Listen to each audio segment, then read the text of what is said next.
So we all set. Just want to welcome everybody to another episode of Last Ones at the Bar. Baddest boxing podcast out. You know, we over here. I got my boy Ty Finney in the building. You know, definitely a friend of the show. You know what I'm saying? Ty, how you doing, good brother?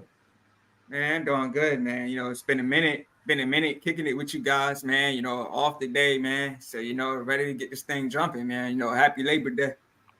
Happy Labor Day to you too. Glad that you out and about, free as a bird. Unlike my boy Bomat. You understand what I'm saying? We'll get to that later. Machiavelli, how you doing today, good brother? Nah, I'm doing cool, man. I'm doing all right, man. Just enjoying this Labor Day, resting up this weekend. So I'm ready to get back on the grind. Okay. Speaking of that, man, I'm sure you fellas had like an extra day or so.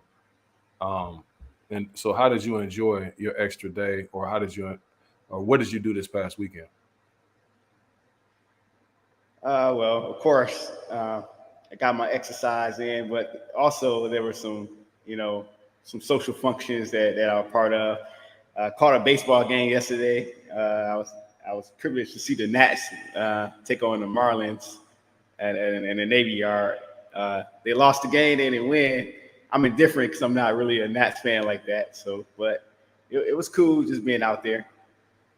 It's kind of cold, man. How long have you been living here, man? You got to convert over to something, man. It's funny because I had that conversation with someone on the train, and they saw me in my Tigers jersey, and like, how long you been here? I was like, I've been here 10 years.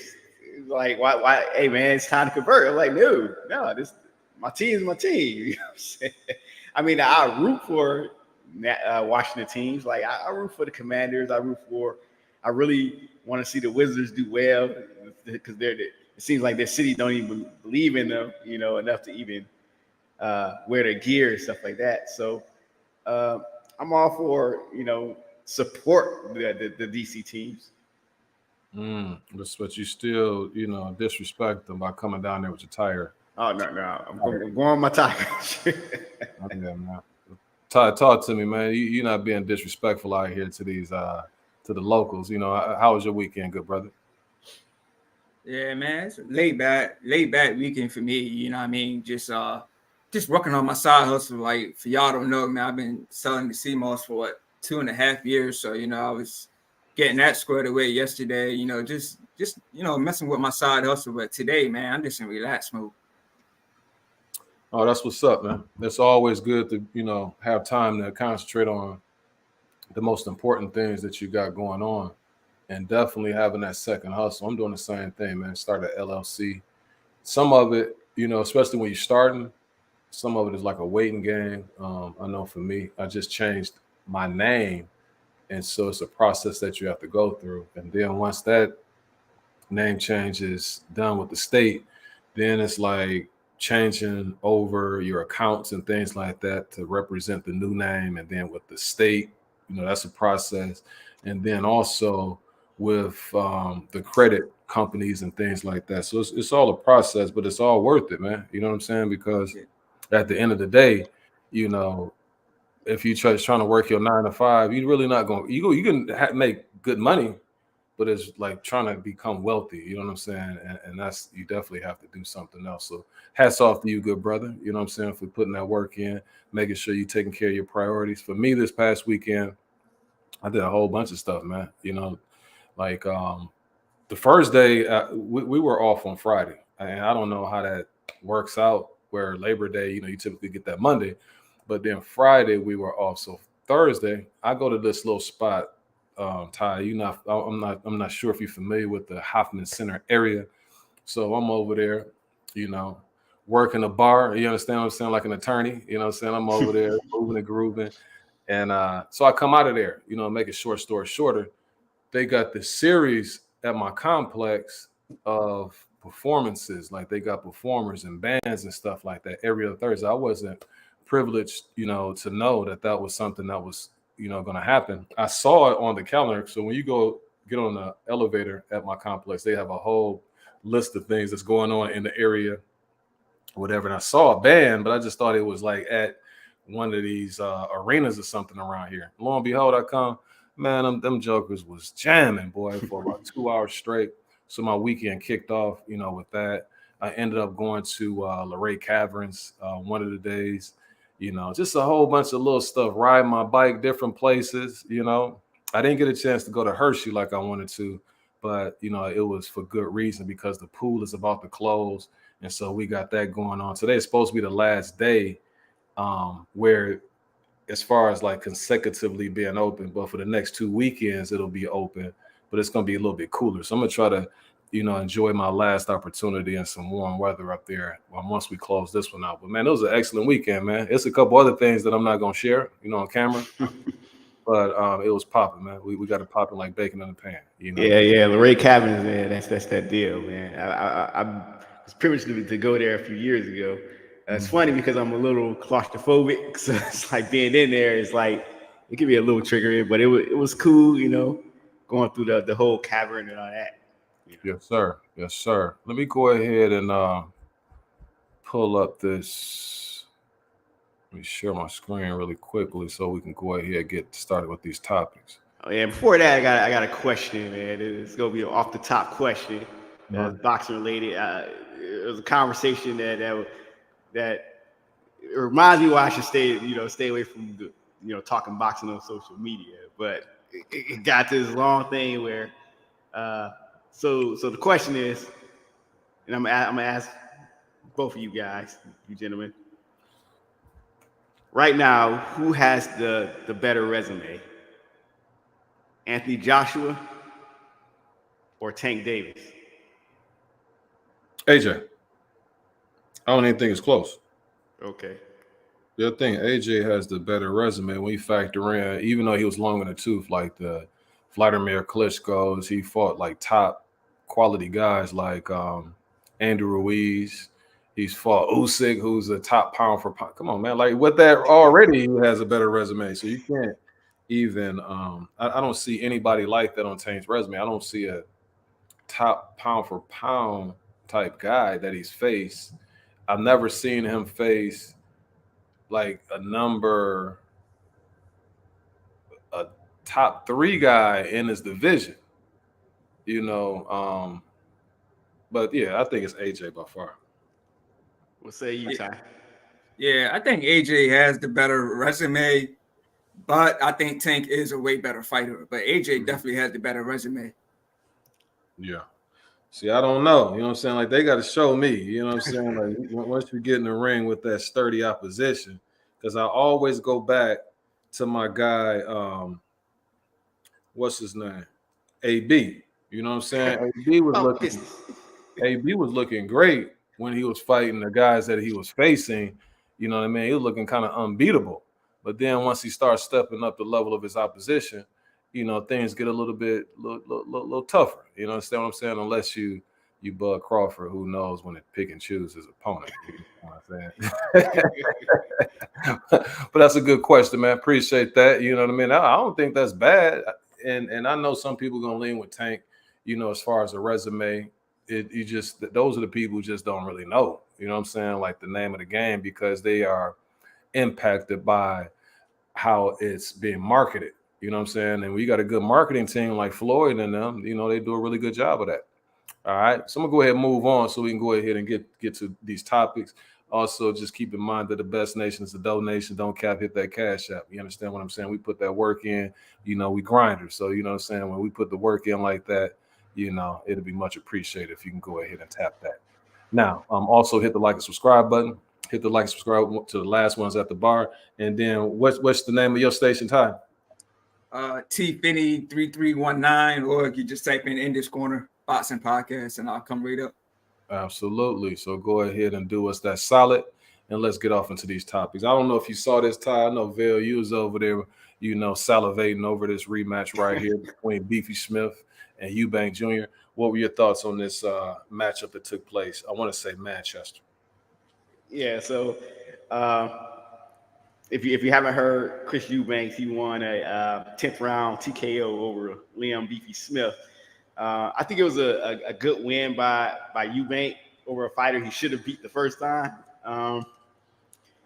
But of course, after the previous encounter. He went and changed trainers, got Bomac, and he approached this fight a little differently. I thought that he would take his time, be a little cautious, but looking at what he did, he didn't really need to be, because his energy level was up. He was throwing gazillion punches.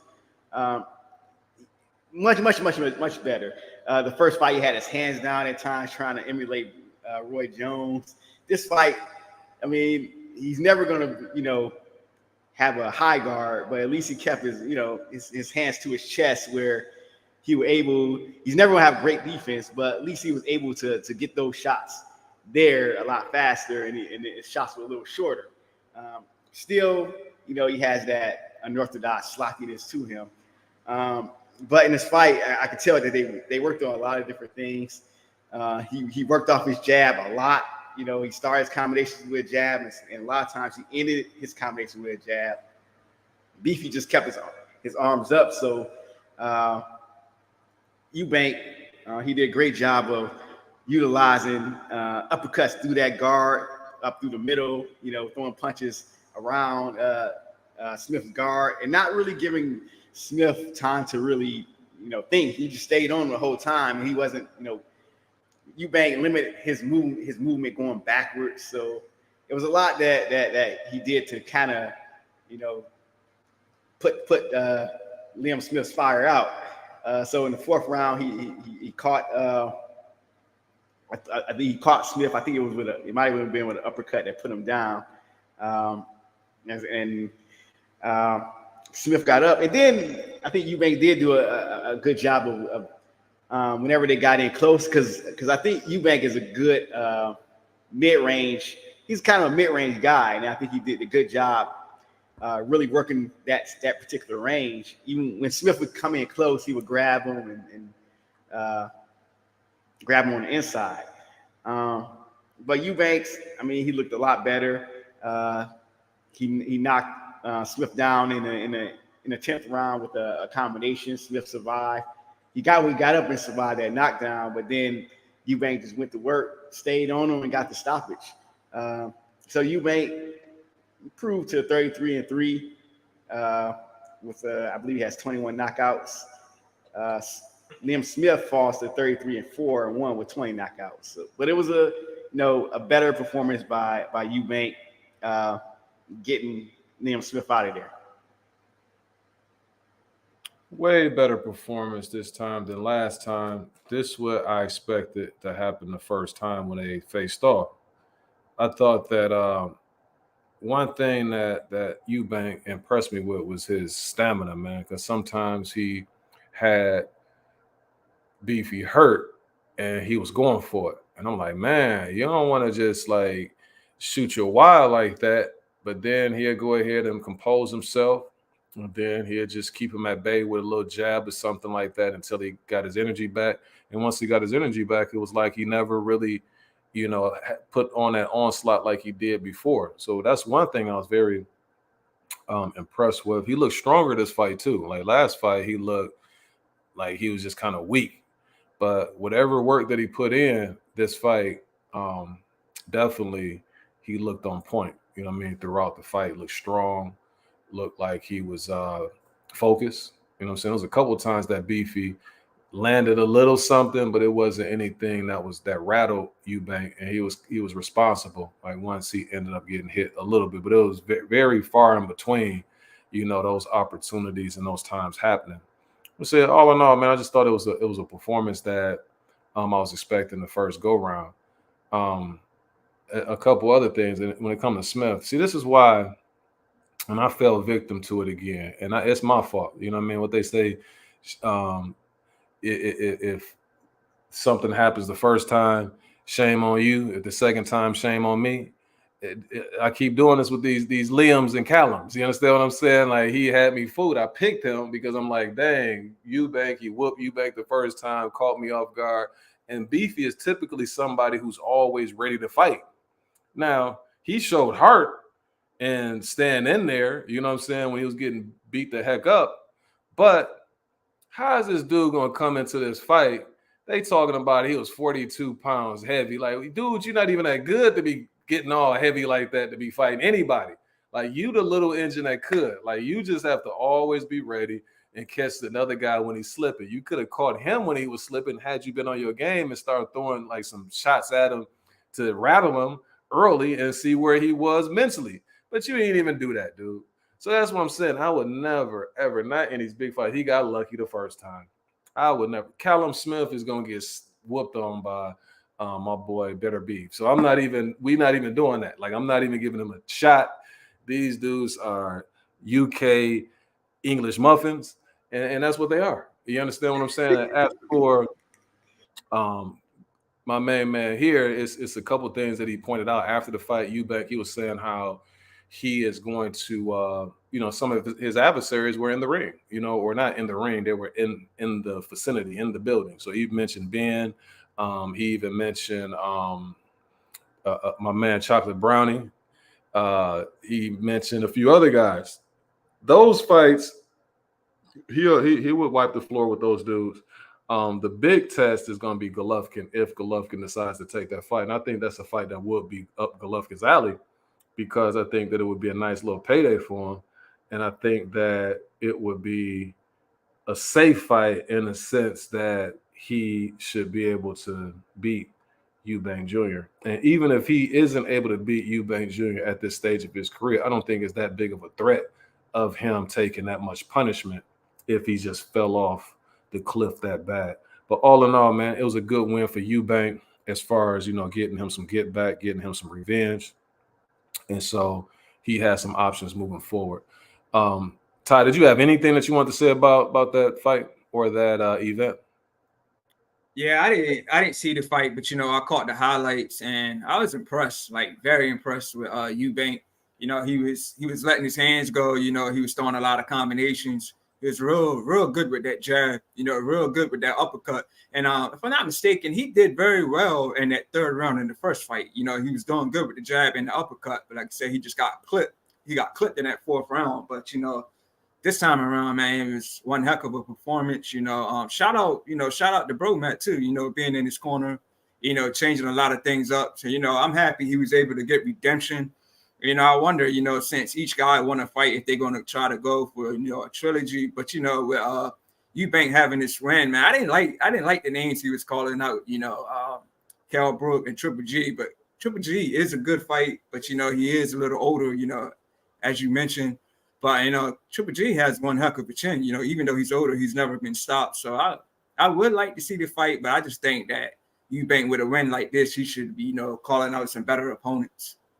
It ain't really too like in the middleweight division. That is the name. You know what I'm saying? And like Janovic, but nobody really knows who Janovic is. It's just like a down weight class. One thing I failed to mention was the punch stats. And if you look here, I'm not even going to go by round because you can see Eubank pretty much outlanded his opponent like just overwhelmingly in each of these rounds. Like this was a mismatch.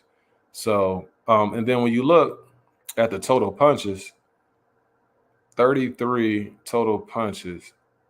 That's crazy. He only landed that many. His punch, he almost landed. That can't be correct, man. He almost landed more power punches than he threw punches. That's crazy. It's crazy that he was able to survive that long, getting whooped on that bad. But yeah, man, what would you like to see, Vale, moving forward for Eubank?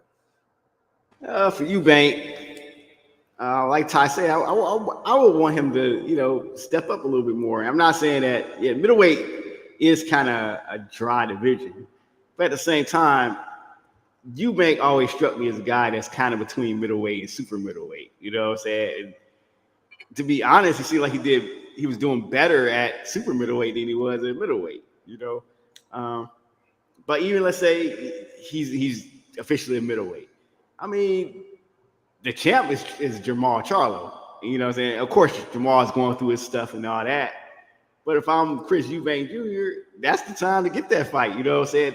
They can look at Eubank as, you know what I'm saying, Charles should be able to dust this guy. You know what I'm saying? So it makes it a more intriguing fight to me. You know, not saying that Eubank would beat Charlo. I don't believe that. But just saying from a selling standpoint, the thing is you got Charlo coming off like 2-3 years, all these 2 years of inactivity. And then you got Eubank Jr. coming off, you know, one of his better wins, you know. That's better than seeing him against a Kell Brook, who is like a welterweight, you know what I'm saying? That he's a welterweight that's done. Then you got Conor Benn, who's really kind of a welterweight / junior middleweight. He's around that size. And Golovkin, I'm not mad at that fight because Golovkin is probably still tough enough to get Eubank out of there, you know. So that one is the most intriguing of the names that he mentioned. But, you know, good win for him. Only thing I'll say, you know, before moving forward, I hear what you guys are saying. I just think that realistically, based on what he's done in his career, if you look at the opponents that he's faced, the Liam Walshes, the LiamSmiths, the UK dudes that he's been faced, Billy Joe Saunders, it seemed like that's the circuit that he's on. Like, he's not really necessarily eyeballing the other guys. And I don't even think the other guys are really concerned with him. So we will be just making up some type of scenario that he hasn't really ever looked towards seeking out. And so that's the reason why. And then also, if you factor in, he was going to make about him and Ben was about to make $5 million each. Like, that was something that the UK was salivating over. So if you can make that type of money with that type of risk, then I'm sure if they like that fight, they would love a Golovkin fight.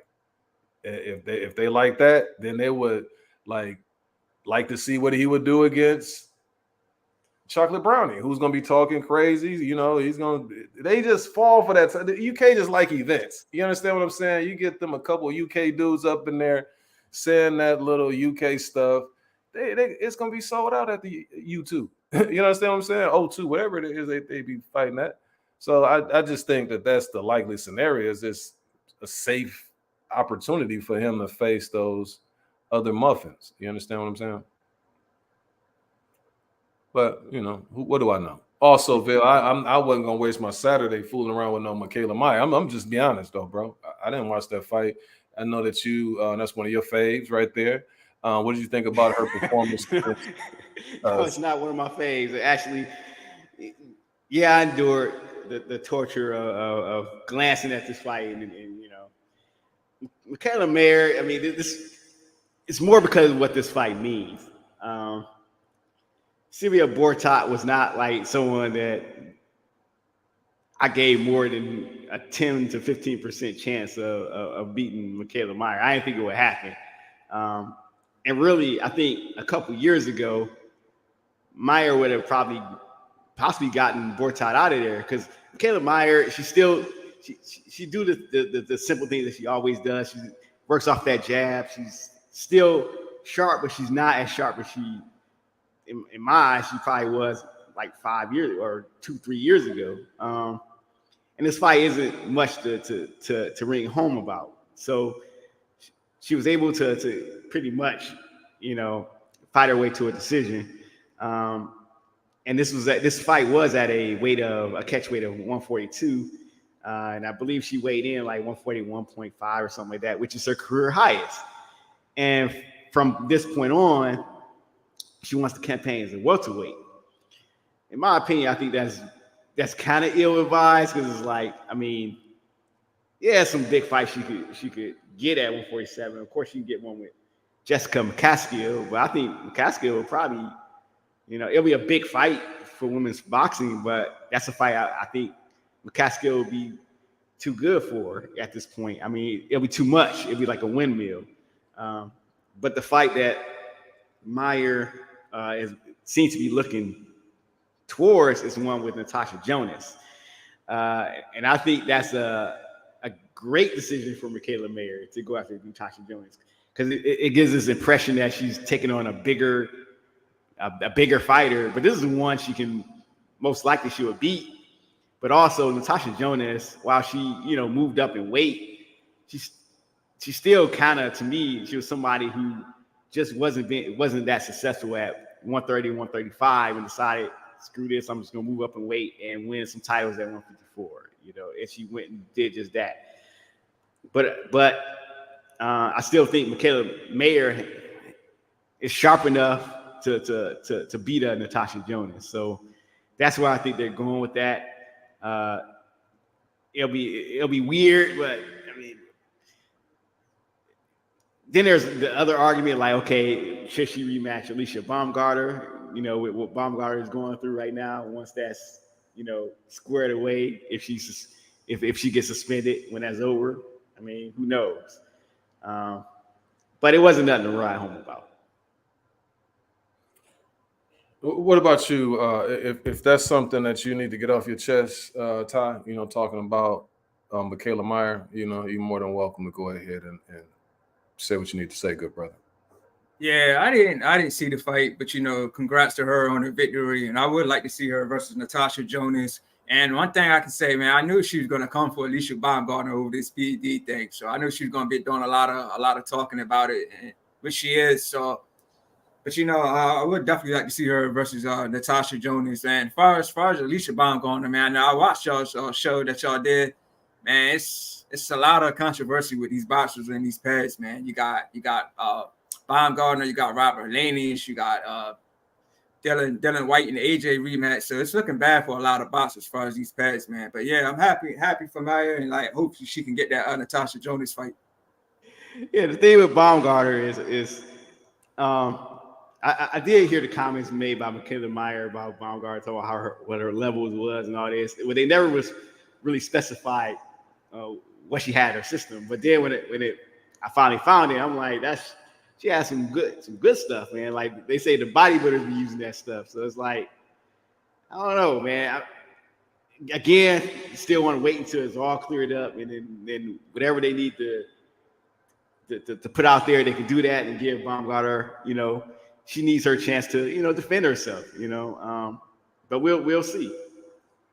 Yeah, I want to mention that I feel, the reaction for every boxer that get caught with pads, most likely their reaction is going to be, saying, I wasn't doing that, I wasn't taking. That seems like that's everybody's reaction. They come out with a statement, defending themselves. We've seen this with Big Baby Miller.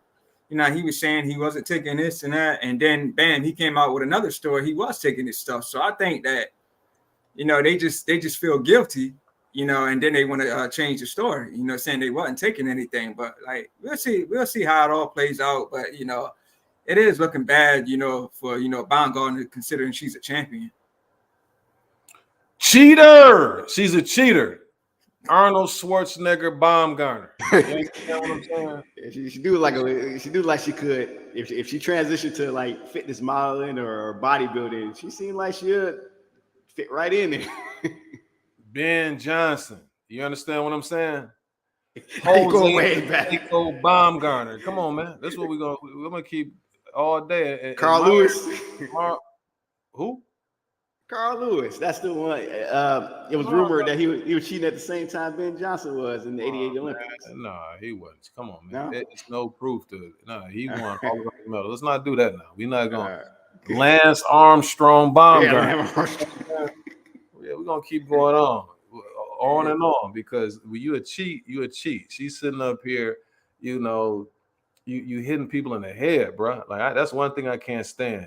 Everybody should be on an equal playing field, especially when it comes to the sport of boxing. Now, if they're gonna do it, it should just be agreed upon. You know what I mean? Okay, we're not gonna test.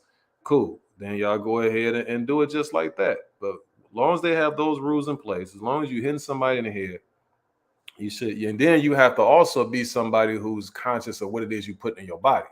It's no excuse. You can't have Big Baby talking about some, I was trying to for sexual performance. I was using, man, shut up, man. You got bigger problems. If you damn near 30 years old, you got to go ahead and do that. Man, you know how old I am, and I be laying that. Well, let's go ahead. No prediction this week. You understand what I'm saying? Because it's not really any big fights coming up until like the 16th. FCC, I apologize. Well, I didn't say it. I just alluded to something. You understand what I'm saying? So again, make sure you hit that like and subscribe. The boxing news. That's what we're gonna go ahead and touch on. Some of these topics you fellas are familiar with, and because I laid it out there. But some of these are gonna be the first time that you're seeing them, because I just added a few others in here. But one of the big things, surrounding the Eubank and Smith fight was the aftermath. There are reports that trainer Bomac, that he was arrested for possession of a gun in a suitcase. What are you guys' thoughts about that? Wow, this is like the first time I've heard about this. So this is my real time reaction. I'm like, man, Bomac, what you doing, man? With a gun in the UK of all places, you know what I'm saying? UK, I know they have a lot stricter gun laws than America, and there's a lot less that could happen to you. In the UK, you more so probably got to worry about being, stabbed or getting in a fist fight, you know what I'm saying? More than somebody shooting at you. So I don't understand, how can you have a gun in a whole nother country? Like getting on a plane, like, come on, man. This is like stuff that just common sense would tell you not to go that route, man. That's just messed up, man. It's crazy. Yeah, I woke up, saw the news first thing this morning. Kind of shocked me in a sense. This is nothing new, but Bromack is a trainer. Recently we had this situation with Devin Haney. He was with his entourage. The gun was found in the car, and recently the same scenario happened with Deontay Wilder. A gun was found in the car when he pulled over. But Bromack is a trainer, and as Val mentioned, this is in a whole nother country. So my question is, how did he get it over there? I mean, did he get the gun when he was up there, or did he actually have it in the suitcase flying over there? So I got a lot of questions about it, but it is a bad look, if the Bromack, in my opinion, he just had the biggest win, in his career with, Bud, beating Errol Spence, and now he just had another big win, with Eubank, his win over Beefy. So it's like, yeah, like, that's the same thing I'm asking myself. Like, what is he doing with a gun? So we'll just see, how it plays out. We don't know what's going to happen with him since he has been arrested in the UK. So we'll see how it plays out. But their rules is different from, the US. Yeah, he got different rules. It would appear that he got the gun over in the UK. But it's I didn't look into the story.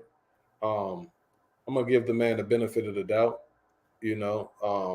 Because if he's going over to the UK, you're not going to get across the border like that with a pistol in the first place. So it had to be somehow, some way it got into his luggage on the way back.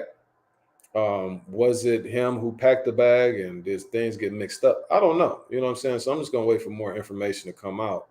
But I think that Bomac is a little bit smarter than that, and then that he will have people around who would be responsible for keeping him safe, as opposed to him having to worry about doing security and training. You understand what I'm saying? So we'll see how things play out moving forward. My biggest concern for UK is, do you have a holding tank big enough for Bomac? You know what I'm saying? That's a big dude. You understand what I'm saying? But anything else you guys have on that?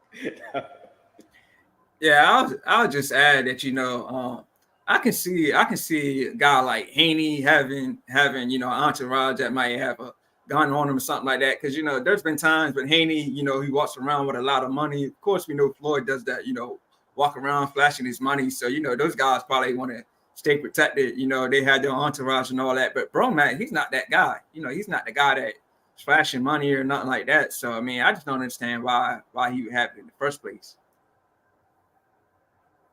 Yeah, we'll see. Yeah, we'll see what the what's revealed. Another thing is what we hadn't had an opportunity to talk about is Errol Spence activating that rematch clause, and it looks like they may be fighting in December or January. What are you guys' thoughts on that? Hey. And Abel Sanchez said he looked like a skeleton, going into that fight. Hey, So you want to hit those separate topics? You want to talk about it all together? Do whatever it is you want to do.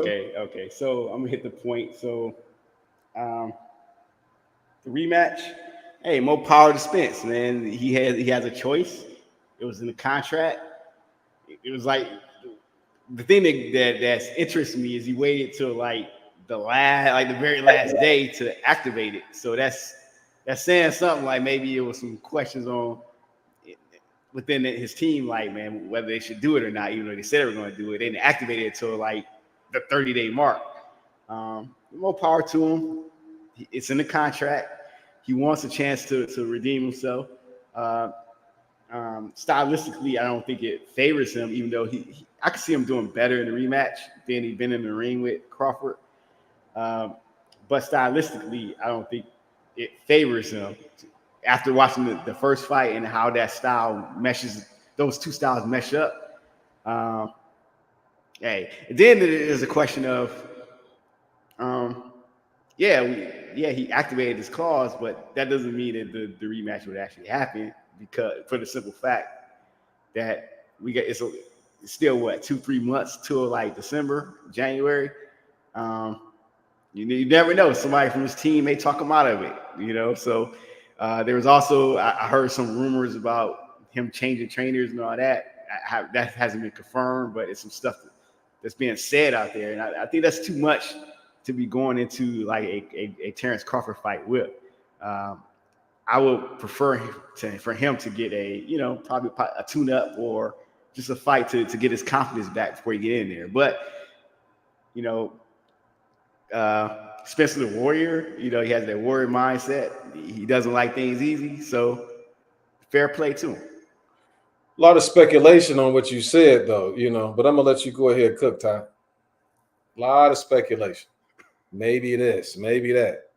No, it's concrete things there. You understand what I'm saying? But I'm going to let you go ahead and cook, Ty. Yeah, I think it's a bad move. If the first fight was more competitive, then I can see a rematch happening. But the first fight wasn't competitive at all. It was a one-sided beating. So like when I heard that he activated this rematch clause, I was like, I didn't like the move. I felt like the best fight for Spence going forward, would be a Keith Thurman at 154. That was the fight that was originally supposed to happen back in April. So I think that would be, a nice, tune up, a nice step back fight for him. But, going into this fight, with Bud, like I said, it wasn't even close. It wasn't competitive.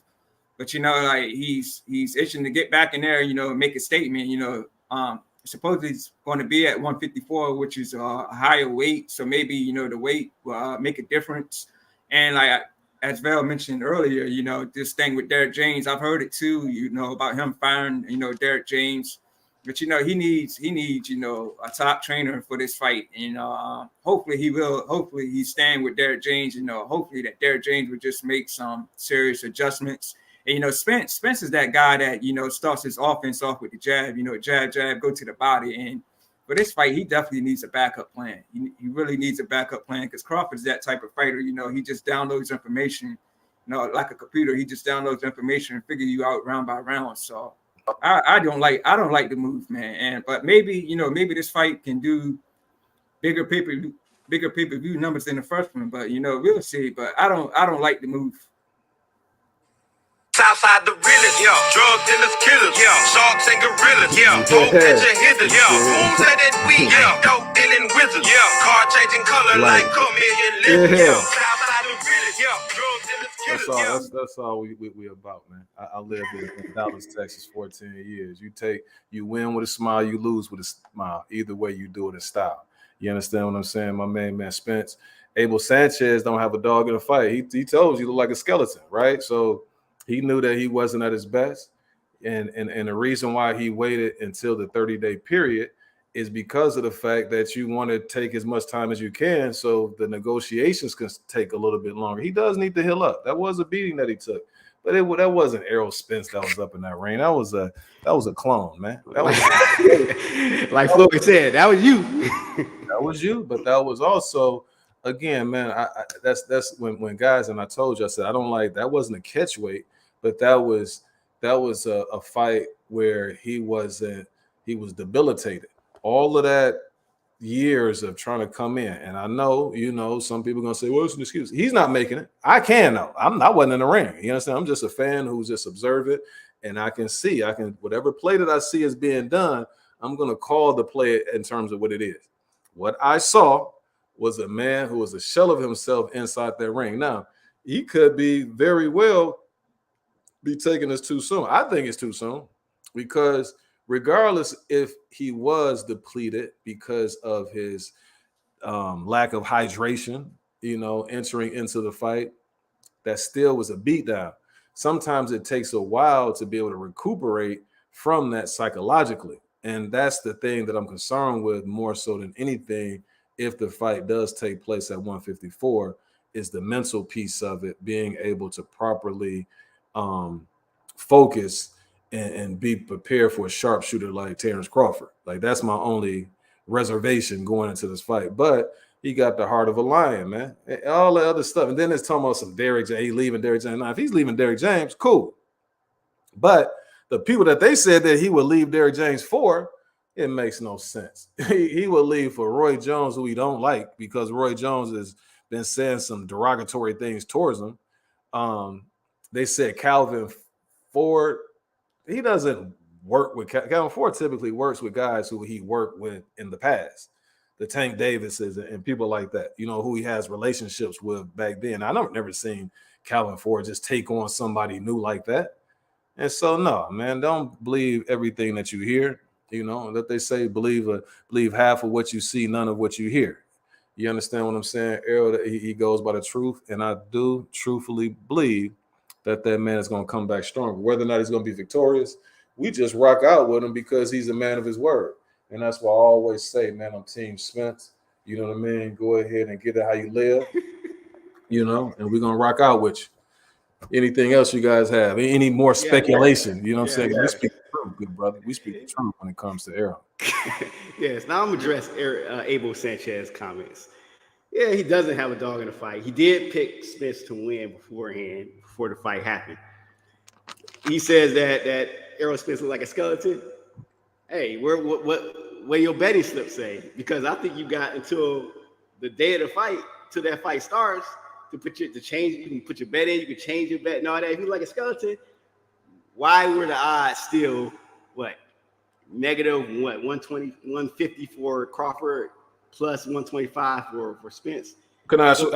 I can answer that question. If that's a question, I can answer it. Like, that's an easy question. You put the question out there. That's an answerable question. The reason why is he looked drained against other people, but he performed in those fights. But this is later in his career. Who would have known? How would you know that he's going to look like that until he finally looks like that? Okay. They say, let me finish. You know what I'm saying? Just like when I saw Donald Curry fighting against Lloyd Hunnigan when he was the number one pound for pound fighter, when he got in the ring, he just wasn't there. Like, Lloyd Hunnigan was beating the mess out of him, and he ended up defeating him, and he had to move up to 154 afterwards. You just never know when that time comes. Who knows until you see it? You're correct. You're correct. I'm just saying, when I look at the fight, he came out the same way in the first round. He come out against everybody else. Matter of fact, the first 4 rounds, he landed. He didn't land the same. He threw the same amount of punches that he threw against Ugas and also Danny Garcia in those previous 2 fights. He threw in the first round. He threw 47 punches against Crawford. Second round, he threw 54 punches. Third round, he threw 62 punches. He threw 69 punches in the 6th round. 69. You know what I'm saying? So normally when guys are now, I'm not going to say the weight didn't affect him and that there wasn't something going on. But at the same time, I think it had more to do with Crawford throwing water on that fire, man. Mm-hmm. Spence did the same stuff, you know what I'm saying? It just didn't work against Crawford. Now it may still work against other guys because that 1-2 might still stiffen him up, but it just didn't work against Crawford because Crawford had that great counter punching skills to keep Spence honest. But even then, Spence was still coming at Crawford, and Crawford just hitting him with counters, hitting him with punches you don't see, coming in all the time, you know. Right. But see, that's the thing. That's what I'm saying. Like what you're saying, it doesn't necessarily add up. I can say the same thing for Deontay Wilder against Tyson Fury in the third fight. He threw probably more punches in that fight than he did probably in the second fight, probably. You understand what I'm saying? Or the first fight in certain rounds. But obviously, it wasn't a good idea for Deontay Wilder to put on all of that muscle because I saw him visibly get tired more in that fight. But if I'm just looking at the punch stats, that's not telling me the whole story. But I can visually see, like, dude, you put on way too much weight in that fight because you can't keep up the same energy. So I'm just saying, like, just looking at the numbers and saying that, oh, he threw the same amount. Yeah, he could have. I know, sir. And I'm going to tell you how I know. I attempted. I give this story all the time. And that's what I'm saying. Like, when dudes, that's as a rule of thumb, like, you move up as you get older as opposed to either staying at a weight or coming down. Like, it's certain guys who don't really fit that, like a Bernard Hopkins who was able to stay at the same weight for so long and it really didn't affect him. But most guys, it's going to be a certain point where you have to, and then especially when you're taking these long layoffs too, it's just not a good recipe. I'm going to say this and give me just 30 seconds. I attempted to do that just playing basketball. I remember I came back home. I did my best to get down to a certain weight level because they had me playing the shooting guard. And I would look at the NBA guys. I'm like, dang, dude only weighed this amount. This guy weighs that amount. So I did my best to get down to those weights. I remember feeling so drained.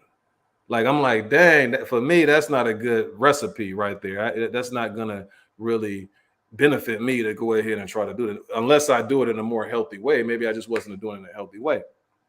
But to me, what I saw, now I'm just saying what Wilton Henry saw. Like, you could have seen, I'm only saying what Seymour Heffer saw. You understand what I'm saying? And so with that being said, I could have sworn the man, to me, he didn't look like the same Errol Spence personally. Now, you may, your eyes may tell you a whole different story. Yeah, I want to add that, after the car accident, a lot of people had questions, about Spence, how he's going to look against Danny Garcia. And like after he beat Danny Garcia, it looked like he didn't miss a beat. Like, it looked like he never even been in an accident. And then he goes on to fight Ugas, and he stopped Ugas, messed his eye up real bad. So again, it looked like Spence didn't miss a beat. Yes, he did lose the mouthpiece. It didn't look like he knew where he was at. But, he still stopped Ugas, messed his eye up. So it didn't look like Spence missed a beat. But I just think that Bud was just on another level. But, maybe the 154 thing will help a lot better because everybody always says Spence walks around like he's a heavyweight. He is a big guy. So it is a 7-pound difference. So we'll see how it plays out at 154. But, as I say, it didn't look like he missed a beat, after he beat, Danny Garcia and Ugas. I think Bud just next level with it. Yeah, Bud is next level with it, man. And to the victor go the spoils. But sometimes, if you do the same thing over and over again, it's one thing to go ahead and do it once. But as you age, I fight this guy. I take a long layoff. I'm already having trouble making weight. I attempted to do it again. And then even longer period of time. Like, it's going to affect you at somehow, some way. That's all I have. Spence, do your thing, good brother. You know what I'm saying? Whatever makes your boat float. Like I said, I'm not knocking Bud as far as his skill level. Matter of fact, I'm going to get to this right here. De La Hoya says that Crawford is going to make Canelo look like a child. I'm going to let you fellas cook on that. But I think this is starting to get out of hand, starting to get a little bit more and more ridiculous. That we agree on, Will. This is getting out of hand. De La Hoya I don't know, man. That dude the people around him just need to, and I saw his documentary too. And then I also, heard a recent interview with Shane Mosley, who was around him a lot. I mean, he just needs better people around him, man. He needs a publicist. He definitely needs a publicist and just somebody better around him. Maybe Richard Schaefer was that filter that he had, and after that, he just never really had a filter. But I don't know, man.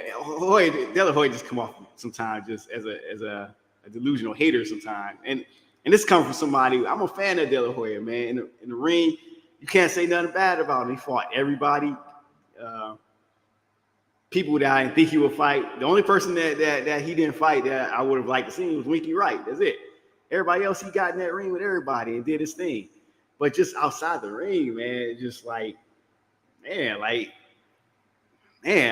don't know what to say when it comes to that. And as for Crawford and Canelo, I don't think so. I think Canelo is that dude, and he's a lot bigger, and he has a lot of things that he can do right now. He's grown as a fighter. Of course, he's dwindling down a little bit, but that doesn't even offshoot how much he's grown in the last 10 years as a fighter. You know what I'm saying? So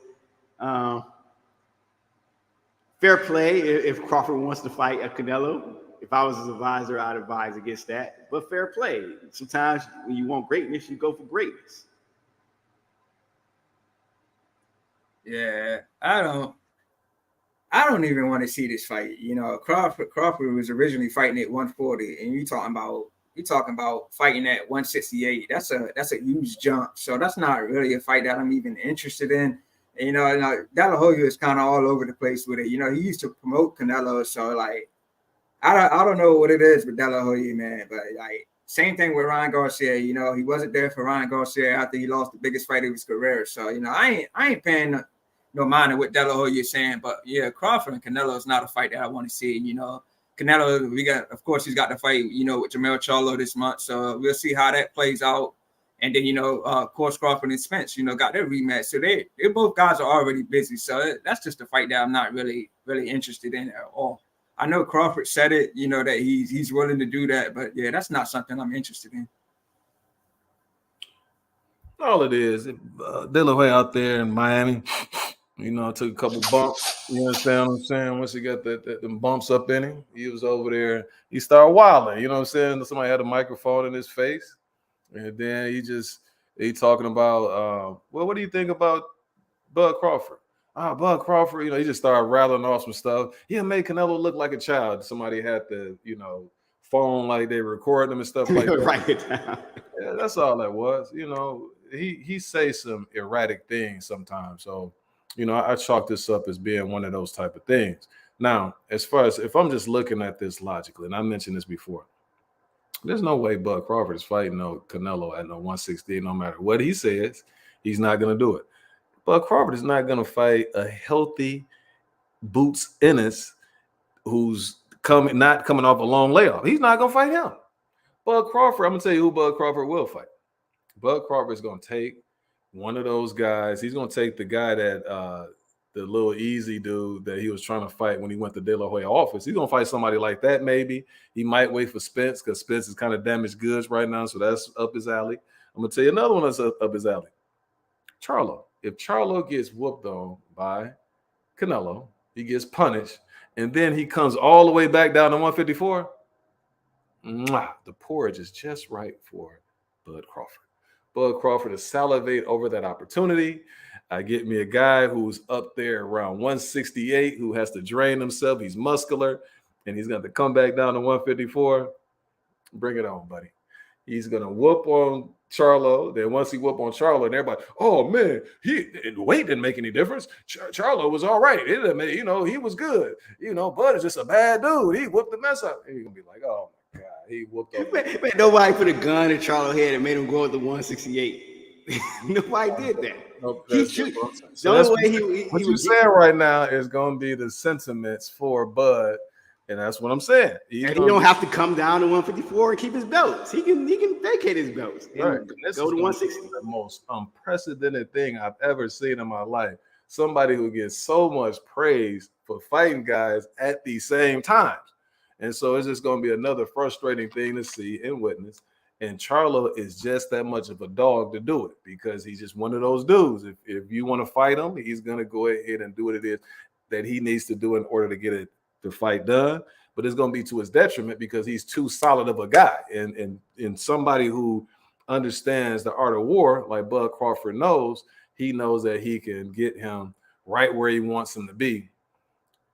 And it's going to be what it is. Then Bud is going, then he might be Then, oh my God, because they gonna take one of Charlo's belts, and I don't even think he'll fight Zoo, but he might fight Zoo because Zoo is kind of limited. Then it's gonna be like this is gonna be the 3-time undisputed champ whooping on dudes either who is drained or Julian Ndongo type dudes. But anyway, let me go ahead and go to the next.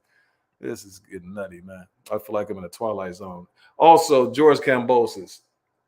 You know, my boy Vasil Lomachenko, he ducks no smoke. You understand me? He's supposed to be facing, or they looking to try to get this matchup done. What do you guys think about this? If George Kambosos is going to fight the great Vasil Lomachenko? George Kambosos is like the most luckiest guy because he keeps getting these fights. And to me, outside of his upset victory, you know, over Tio, he's kind of, I mean, he's not that great to me, you know. And I would rather see Lomachenko fight a more better opposition. The only way I would like him to fight George Kambosos if he's just cashing himself out and saying that's it. You know what I'm saying? And that's the end of his career. I mean, still there's better fights out there for Lomachenko. There's still Shakur Stevenson, you know what I'm saying? We know there won't be a rematch between him and Haney, but then there's also Mr. Tank Davis is out there. It's all these fighters at lightweight that just need to mix it up. You know what I'm saying? And these fights are not happening for whatever reason. So, and when they say Lomachenko was old and all this, I mean, yeah, he's getting up there, but he started pro the same year Tank Davis did. You know what I'm saying? They both turned pro to 2013. Now he's been fighting at a high level for a long time. But hey, you know, I don't want to see Lomachenko versus George Kambosos. It doesn't really, I watch it, but it's not something that I'm going to wow about. Yeah, if this fight happens, I'm gonna definitely go with Loma. You know, even though Loma is coming off the loss against Haney, it's very debatable. You know, a lot of people felt that Loma won. And, you know, it was talks with Loma versus Shakur, but it looks like Shakur and Frank Martin could be happening, you know, if it gets worked out. So, I mean, it's an okay fight. I don't mind seeing it, but I do think it's a fight that Loma wins easily. I think that Loma is on another level. And like George Kambosos, you know, he got a lot of criticism for his last fight, you know. So I think this is just a fight that Loma wins easily. You know, he's still good with his footwork. He's still good with the combos. I just hope that he will, you know, start off early, you know, start off and not start late, you know, start off doing what he does early and not late because, you know, that affects him in his fights. But, yeah, to me, this is a fight that Loma wins easily. Oh, yeah. You know, you got the top 25 in the last 25 years, Lomachenko, all-time great, one of the best lefties of all time. You know, he's won championships in his first 2-3 fights. You know, it just, you know, he's at a stage of his career that he should be able to do what it is that he want to do. And, you know, and if he wants to take on George Kambosos, if they put it up there for a vacant belt, you know, so on and so forth, then, you know, it is what it is. So, and I think that this fight right here, no matter what Lomachenko does, unless, again, he is getting up there and he hasn't really shown signs of like just falling off a cliff.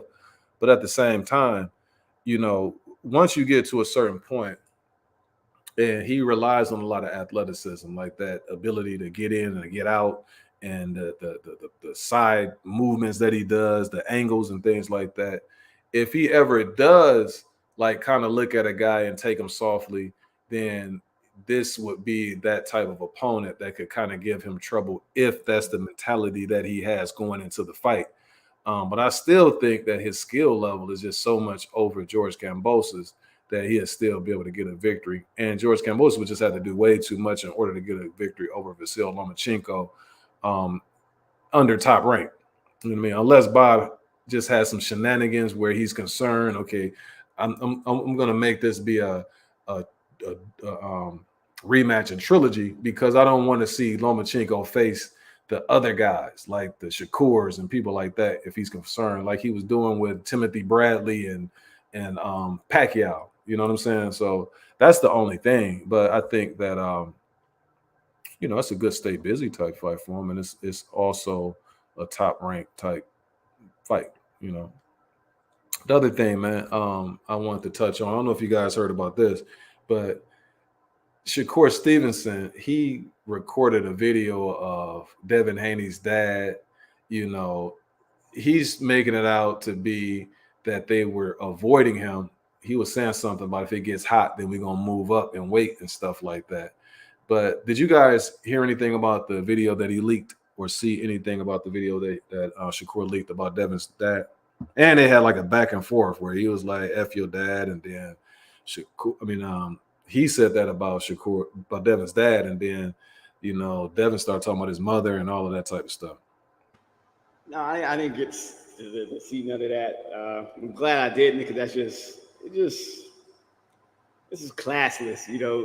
I understand you want to fight somebody and you may not even like the person, but to start bringing a family into it and all that, I mean, that's crossing lines, and it's just classless, man. Leave the families out of that, man. You know what I'm saying? It's just, I don't know if it's just these new guys or something, man. This happened back in the day. I'm like, I just don't like it. And that's what the video of Shakur sparring, Devin Haney. I mean, sparring, and they were like what, teens at the time. You can find sparring videos on everything. You know what I'm saying? It was a sparring video of Devin Haney, popping Tank upside the head. You know what I'm saying? Then there's a clip of Tank popping Devin Haney back, and Devin Haney falling on the ropes. I mean, a lot happened in sparring. I mean, it's sparring video. It's allegedly sparring of Errol Spence knocking out Adrian Broner. You know what I'm saying? And beating up on Floyd. You know what I'm saying? So things happen in sparring. Yeah, I didn't see it. I didn't hear anything about this, but I ain't paying it no mind, because like as I mentioned earlier, it looks like Shakur and Frank Mark can be fighting, and Devin Haney's most likely moving up, 140, and probably taking on, Progress or somebody like that. But yeah, I didn't see anything about it. I ain't really paying it no mind. So Gotcha. Well, what happened is that earlier this week, well, first and foremost, Devin, I would say it's kind of set in stone. They said like October 28th, as far as Devin and Progress, they have that on the calendar. So it seemed like both guys, it seemed like Devin is more like concrete with the fight happening, and Progress is wanting to make sure that it's going to happen. He's sound a little bit more confused. As far as this situation is concerned, you had Shakur still attempting to lure Devin into a fight. But remember that he was already offered a 25% split, which was pretty much the same thing that Kambosos gave Devin. And the other thing is that what Bill Haney was saying as far as that is that Shakur has no belts. So he was saying, tell me the precedents where somebody gets more than that when they're fighting against the undisputed champion and they're not bringing anything like to the table as far as like metal, hardware, or anything like that. And so he went over different scenarios and situations about who got what, in previous fights. Now, like I say, Shakur released a video of Devin's father talking about if it gets hot or something like that, then they'll move up. Now, Bill explained it what he actually meant by that. To me, the bigger thing is, if these guys are supposed to be cool, even if you're not supposed to be cool, why would you record somebody? Like, that's just some snake type stuff. Like, I never would think about having a conversation with somebody and to record what it is that they say. Let's say, for instance, I did record it, which I wouldn't do. I would feel like if you look at me like I'm a snake if I actually played that for somebody, because if I'm around somebody else, I would think that you might be recording me. You know what I'm saying? I just think that you that type of person who would stoop to something like that, just in general. And these guys are supposed to have had a relationship in the past where it was supposed to be a cordial relationship in the past. They slept in the same house. They met the parents and all of this type of stuff. Now, I know boxing, you get to a point where, you know, somebody gotta, you know, old must go and we gotta see each other, you know, that sort of thing. But it's a certain way that you should be able to handle that. And this is not it. You understand what I'm saying? I think in this situation, Devin has been more solid, you know, as far as just how he handles things, the way he talks, his maturity level is one in which I understand more than Shakur. I think Shakur is a little bit more all over the place. But definitely that was foul play when you record somebody, you know, and this right here was a response to the recording that they had. Now the videotape of you sparring, I'm sure that it's gonna be videotape out there. But if you sit up there and we have a conversation in private, just me and you or us, and you record that, then everything else is open to leak. You understand what I'm saying? The stuff that we had as far as these videos and things like that. And so that's the way I look at the situation. Anything else you guys have before I go to the next topic? No. Yeah, right there. That's the reason why Vasil Lomachenko, you know, he curved that chunk. You understand what I'm saying? Now, I want to say this might be the last one. Demetrius Andre, him and David Benavidez, second to the last topic, I think. Demetrius says that, you know, they are in talks with David Benavidez for a potential matchup. He's saying that fight between them will actually prove who's number one at 168. What do you guys think about that? What do you think about the matchup itself as well? Well, number one is a, you know, number one contender, you know what I'm saying, to Canelo. But it's still a great argument, you know, because Benavidez is a tall order, man. He's a bad boy. I think the win will look better for Benavidez than, you know, for his resume. I think Benavidez will have the better resume.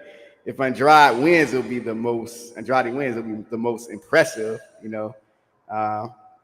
And I can see him being live in this fight as he has enough skill to try to offset some of what Benavidez does. You know, he can throw some water on the fire, and it can be, and he understands this is his chance. You know what I'm saying? This is the chance that he's been complaining about for the last, you know, 5 to 10 years. You know, he finally get it. It's here. You know, he can show the world who he is against top opposition. So I do like this fight. I'm here for it. I think the typical fight fans might not like the way this fight looks because they might think it may not be as action-packed for their liking, because I could see Andrade spoiling David Benavidez. Even if he doesn't win, I think he can provide enough. He does enough things that could really offset what Benavidez does offensively that would change the way this fight looks. So, but I'll still would favor Benavidez in this fight. I think his activity level and his punch placement, his combinations, his engine, I think it'll bring him through this fight to a decision. But I don't think it's not going to be an easy fight. I can see this fight being really, really close. And Demetrius Andrade, even if he loses this fight, he can. I think it'll be close enough where people opinions about him will be different. But it's a good fight. I'm there for it. Can't wait. Yeah, this is a fight that I'm really, really interested in. You know, I was there when, you know, Andre fought Demond Nicholson earlier this year. Wasn't the best performance, but, you know, he still came out with the victory. But I'm leaning more toward, you know, David Benavidez. You know, he's got the power, he's got the youth, he comes forward. You know, Andre, man, at this point in his career, you know, he's 35, so he is a little older, and, you know, just had a lot of bad promotion, you know, turning down fights, you know, fighting once a year and all that. And I just feel that it may just be a little too late for him to finally shine. But, you know, he's been calling out the top names for the longest time. Of course, you know, he's been calling out Canelo. So, you know, this fight, you know, I'm happy he's getting it, but he needs to go in there 100% on his A game. You know, I watched some videos of him training. It looks like he's working on his conditioning. So Benavidez is the big guy that's going to stay coming forward. He's going to stay in front of you. So Andre needs to have the best gas tank. He needs to be 100%. But I'm leaning towards, David Benavidez to come out with the victory. But I hope Andre shows up and show out, man, because he don't got much time on his side, to face the top guy. So this is his opportunity. I hope he makes the best of it. Who would be favorite? Definitely Benavidez would be favorite, but he's a live dog based on the skills. He's crafty. He's one of those slick lefties, and it's just gonna be more of how much is that left teeing off on Benavidez, because I can see it where he kind of just keeps setting him up for the big lefts, because Benavidez is just coming, and sometimes, and it's a method to his madness, but it's just a matter if Demetrius is able to time him and tag him enough with that left hand in order to kind of slow him down, where he's kind of hesitant and not just gung-ho on just throwing those big heavy shots. If he's able to do that, which he's more than able to do or capable of doing, then we got a fight on our hands. And if he's able to do that, then I can see him being able to sit in there for all 12 rounds. But if he's not able to stymie Benavidez, it's going to be too much of an onslaught. So I would have to see the first couple of rounds to see how this thing plays out in order to really, really know how it would what the outcome would be. But it's a good fight, man. It's definitely going to be a tricky one, because, like I said, anytime you have a guy who has skills like that, it's just a matter if they're able to implement it, against the fighter that they face. The only drawback with Andre is his resume. He hasn't really been facing anybody to prepare him for Benavidez, and that last fight really didn't do it for me. But at the same time, he got that win underneath his belt. Sometimes some guys, you have other guys who can look better against opposition, the same opposition, as opposed to the guy that they're facing. But when you put them together against each other, head to head, they can't mess with that dude that's in front of them. So I don't want to just be and one guy may be able to beat some guys that the other guy can't beat. I don't know how a Caleb Plant and a Andre fight would play out, because you got two boxers, and that could go either way. You got two skilled guys, but I don't know how this Andre fight would be. For Andre's sake, I would hope that he would take a tune-up, beforehand, but it doesn't look like guys do that anymore. You know what I mean? They just go ahead and go jump right in. I was going to say something, but that wouldn't be good for our listeners. And then the last thing that we have is Janabek. He's going to be facing a guy named Gautieri. I want to say this is going to be in October. Yes, October 14th is going to be in Rosendero, Texas. All of this doesn't make sense to me, because he keeps fighting the same type dudes, you know what I'm saying, in these obscure places. But I just want you guys to touch on this. What do you think about this matchup? Not that you even know this guy, but just this matchup for Janabek once again. This is to me, he's Boo Boo Andre 2.0 in terms of the guys that he's facing. Yeah, you're right. To be honest, this might be a step down from the last few opponents. We look at Gautieri, even though he's undefeated, I think he only has 7 knockouts, so he doesn't have power to really handle Janabek. And then the way he fights, he fights with his hands down and stuff like that. This is a recipe for disaster against a fighter like Janabek. So, I mean, another easy win for Janabek, and people, one that people are going to rave about afterwards, he's that guy. But, it is what it is. I might not even see this fight. So it might not be televised. Or it's going to be ESPN. Maybe I might check it out. You know what I'm saying? I might glance at it while I'm doing laundry just to see a good knockout. Yeah, it's not a fight. It's not a fight that I'm highly interested in. I saw it, this fight was mentioned earlier, but Keyshawn Davis is on the undercard, so I'm gonna definitely tune in and watch that. But wasn't Hannibal supposed to fight Andrade at one point, and Andrade turned it down or something like that? Mm-hmm.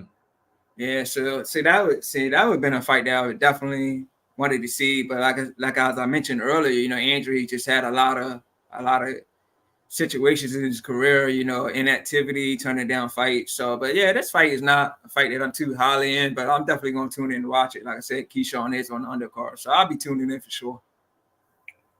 Man, y'all let me know how it go, bro. Because I'm not.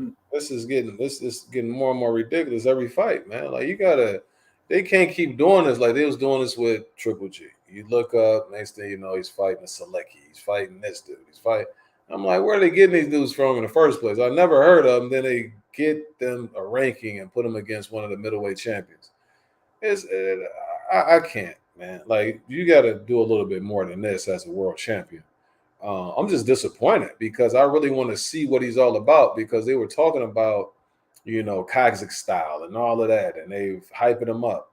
But then I saw him fight against the UK dude, the black dude, and he was giving him kind of some fits or whatever. Then I'm like, okay, well, maybe it's just styles make fights. He, overlooked the dude, and let me see who he's gonna fight next. Then next thing I know, he's fighting against the dude from Canada, and I'm like, you gonna fight Steve, whatever his name is, and I mean, he knocked him out or whatever, but it really wasn't that impressive.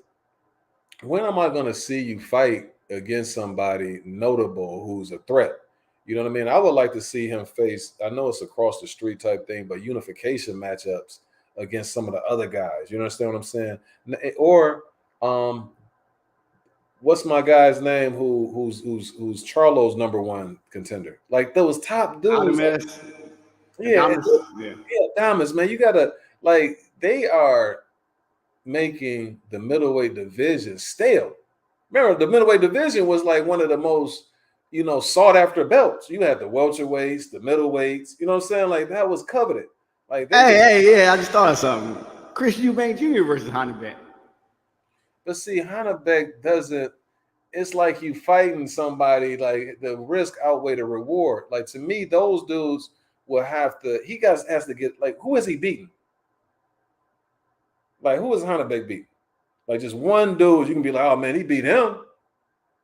So you take him, that would be like, Eubank probably would make the same amount of money or more fighting some of them other dudes.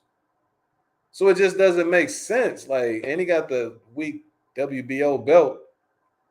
That's the thing. Like, you get, if he really legitimately makes a name and beats somebody of note and makes some noise, then yeah, it makes sense.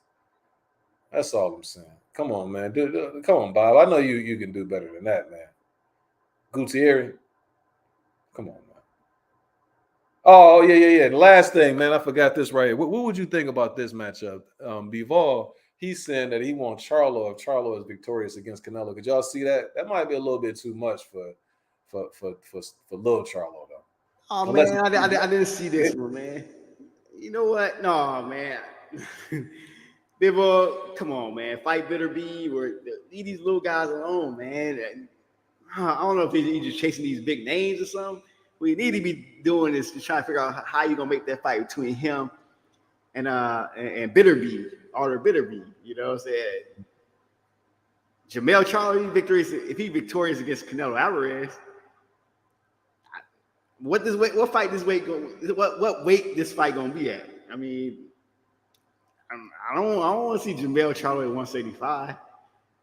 And really, I would want to see him take on Bivol at 168. I just don't like this fight, and I don't like the fact that Bivol even mentioned it. You know what I'm saying?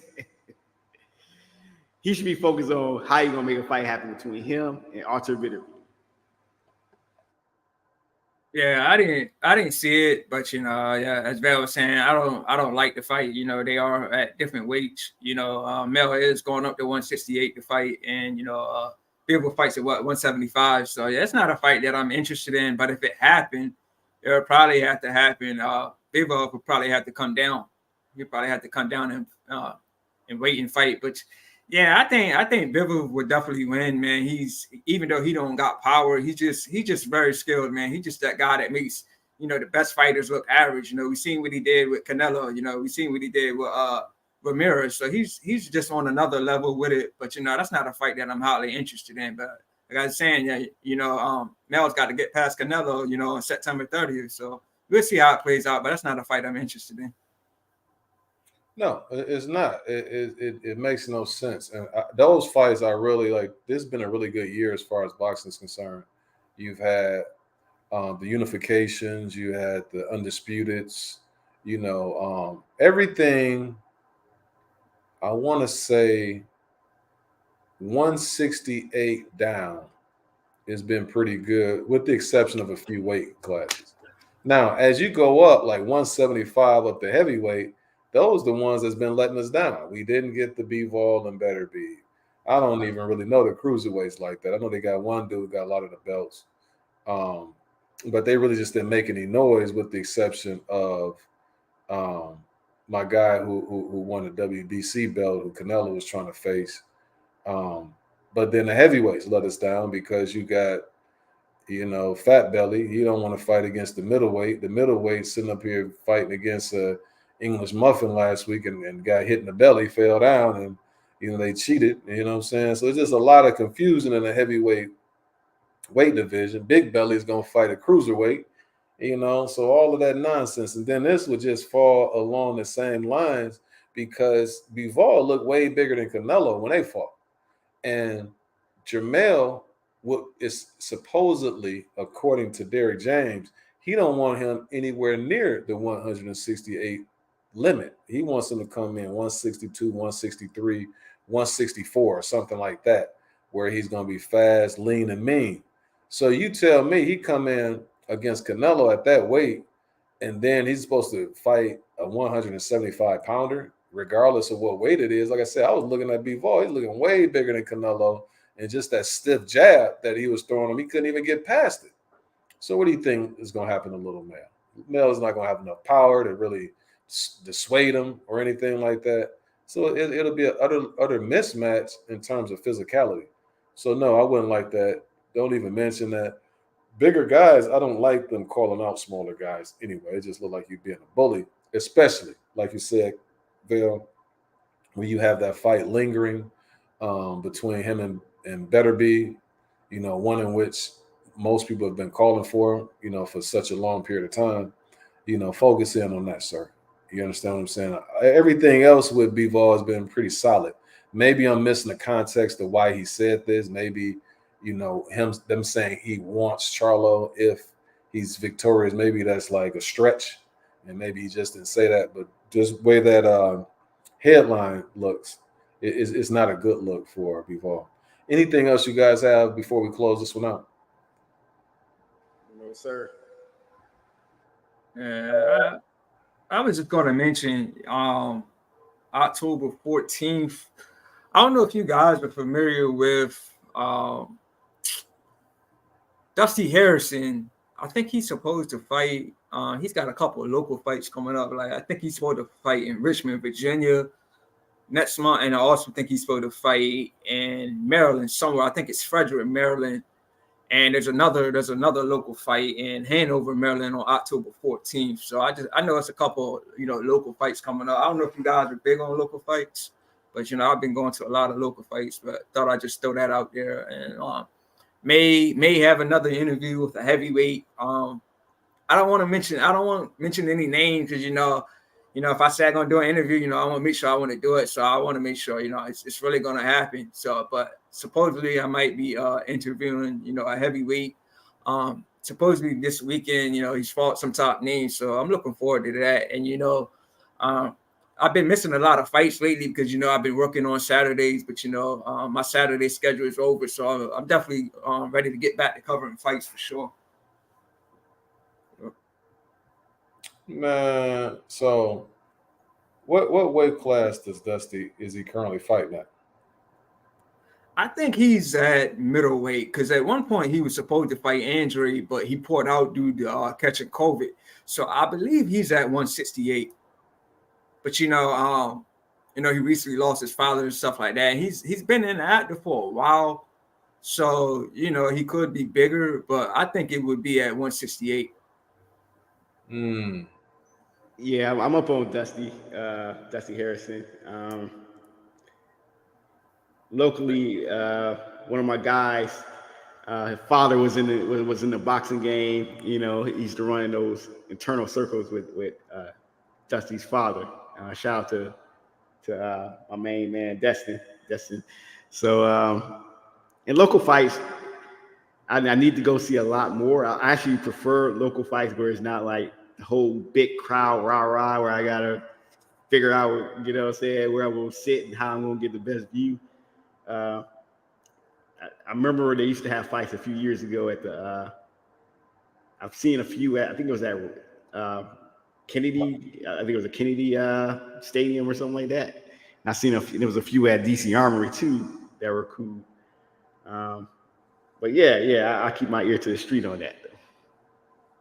Yeah, I seen. I was gonna mention. Yeah, I seen Dusty fight live a few times, but this was years ago. But like I said, his career he just had a point of inactivity for some reason. You know, even before he lost his father. I mean, I don't know why, but yeah, like I said, he's got some couple fights coming up next month. So just thought I'd throw that out there. The only thing about Dusty, you know what I mean, is the fact that what kind of hopefully, you know, he has a pretty good career. He has a nice record, you know what I'm saying, as far as the wins that he has. But that one draw, like that's a bad draw that he has on his resume against Mike Dallas Jr., who's small. Who's like, I know Mike Dallas at one point, he was fighting at either lightweight or junior welterweight. Because I remember I never really saw a lot when it came to Mike Dallas, especially he was like a quick guy, but he was he reminded me of I want to say his name, Michael Williams, the guy who Adrian Broner was going to face, but then Roy Jones ended up training him. He kind of reminds me of him to a certain degree. But with Mike Dallas, the limits is the lack of power. And he liked the bang a little bit too much for a guy who doesn't have that much power. And I remember I was like, when he signed to fight Matias, when he signed to fight Matias, like that's going to be bad right there because he's going to sit up there trying to bang with Matias. And that's when Matias was knocking people silly. And that's exactly what happened. So fast forward, when I see the bigger Dusty fighting against Mike Dallas and he ends up getting a draw, that's what really I was like, that's a bad draw, you know. And so I never really looked and saw him after that, but that's when he started to be a lot more inactive. But we'll see, man. You know, guys have hiccups in their career. Could have just been an off night. Who knows? You know what I mean? Could have took him lightly. But shout out to him. And then also, you know, may his father rest in peace as well. That's a messed up situation that took place. Yeah, I saw that fight, you know, when he fought Mike Dallas. I believe he lost. That was bad. I think he lost. And from what I remember, I think Mike Dallas was protesting that decision. But yeah, that was bad. And I feel that Dusty lost that. But you know, I really did wanted to see him fight Andre. You know, like Dusty's not a really big known name, but I still think Andre would have came out with that victory. I was really interested in that fight, but like I said, of course, he pulled out due to COVID. So we'll see how, you know, his career goes, you know, moving forward. Yes, sir. Anything else you guys have that you just want to touch on before we wrap this one up? I know you've been off for a minute, Ty. Anything that you want to cook on or anything like that or want to say? You understand what I'm saying? Yeah, I know. I think in 2 weeks we're supposed to have Zepeda versus it's the Philippine guy. I think I forget the name, Gaston.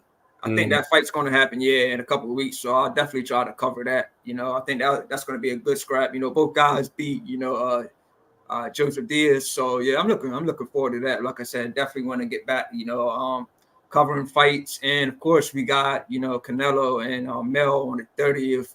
On the 29th, I was trying to go to a Wu-Tang Nas concert. That's on the 29th, and the fight's on the 30th. So I'm thinking about doing that. But you know, usually when I go Atlantic City, I stay for a few days. But you know, if I want to cover this fight, man, I might go to Atlantic City to the concert and try to make it back home the next day. So I mean, well, I figured it all out.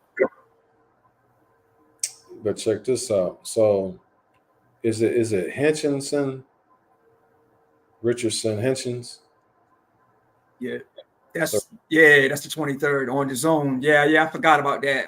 He was originally supposed to fight Montana Love, but Love pulled out due to an undisclosed injury. So yeah, we got Hitchens fighting this month too. Yeah, I'm interested in that. I think Hitchens will probably win that. He don't got a lot of power, but he looked like 100% perfect against that guy John Bozer dude. So yeah, I'm looking forward to that fight too. Yeah, he's gonna fight Chon Cepeda. Cepeda though, Yeah. that was well, he got him a victory in after the Prograis fight, so he should have got them cobwebs out. I was looking to go to that fight, so I got a friend that lives in Orlando, and so I was thinking about flying down there. The tickets were so inexpensive, bro. Like I'm still considering it. Like I'm talking about extremely inexpensive. Like I never seen anything like that. For the flight or for the fight? The whole thing would have been very, very, very cheap. You know what I mean? So I'm looking into it, but when I was looking, I was kind of saucy because I just came from my spot. They loaded me up, so I was like, I don't want to make no decision like that in the mental state that I'm in right now. So I held off on it. But I'm gonna look into it. But I haven't had a chance to talk to the person down there in Orlando as well because they're out in the French Riviera and Saint-Tropez. You know what I mean? They kicking it out there until the 14th. So that's the other reason why I didn't book it. But yeah. Anything else, fellas? Man, it's a good show, man. We're good chopping it up with you fellas, man, as usual, per usual. What about you, Vail? You got anything good, brother? Nah, I'm all good here, buddy. Okay. Well, if that's the case, man, we're gonna wrap this one up. Our stream is gonna come out maybe Wednesday of this week. But be on the lookout. I'm not sure Vail and Ty, since next week really isn't that much boxing coming on. We'll see. It's kind of touch and go on whether or not we're gonna record next week. Off the top of your head, what are you thinking about, Vail? You think that it would benefit us to go ahead and do something next week with the fights that's taking place the following week, or what do you think?